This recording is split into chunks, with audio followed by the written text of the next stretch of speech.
a very quick overview of an essential Linux command, ls.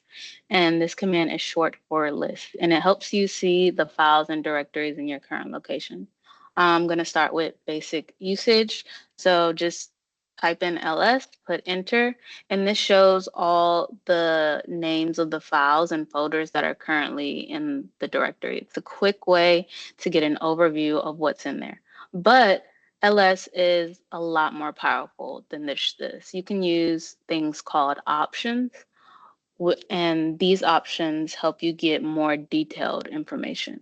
So for example, the first option I'm going to do is -L.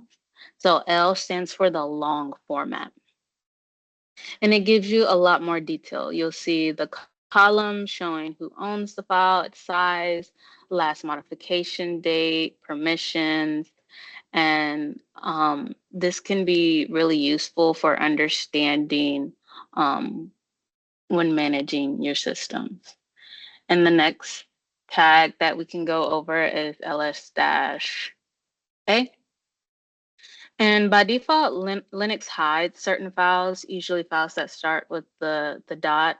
So as you can see, like the dot dash store on on here, that's the only one I have here. But in other files or directories, you can have your dot bash rc or your dot z profile in there. And this would, by doing dot ls or doing ls-a, it'll show all the files, including the hidden ones. So this is really useful when you need to work with configuration files or do any troubleshooting. And you can also combine all of these options. You don't just have to do one at a time. For example, I can do ls-la, and this will show you all the files, including the hidden ones, in the long format with details like size and permissions and all of that stuff. The next thing you can do with ls is sorting files. By default, ls lists files alphabetically, but you can change this. You can do the ls-t, and this sorts the files by their last modification date. It's hard to see because you can't see the modification date here, but let's do ls-long t. So now you can see they're in order by their last modification date with the newest files first. And if you want it in reverse order, you can do ls dash, let's do long format, e, r.